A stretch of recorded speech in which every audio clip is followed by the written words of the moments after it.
తెలంగాణలో 10వ తరగతి హిందీ ప్రశ్న పత్రం బయటకొచ్చిన కేసులో కీలక పరిణామం చోటు చేసుకుంది. బీజేపీ తెలంగాణ రాష్ట్ర అధ్యక్షుడు బండి సంజయ్ బెయిల్ పిటిషన్ రద్దు చేయాలని కోరుతూ ప్రభుత్వం తరపున స్పెషల్ పబ్లిక్ ప్రాసిక్యూటర్ హన్మకొండ కోర్టులో పిటిషన్ దాఖలు చేశారు.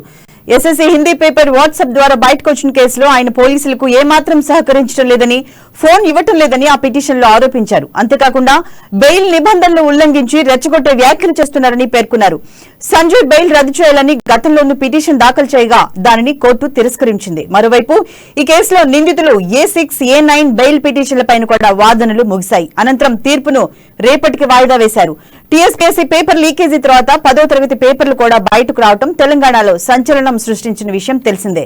ఎస్ఎస్సీ హిందీ పేపర్ పరీక్ష ప్రారంభమయ్యాక కాసేపటికి కమలాపూర్ నుండి బయటకు వచ్చిన విషయం తెలిసిందే.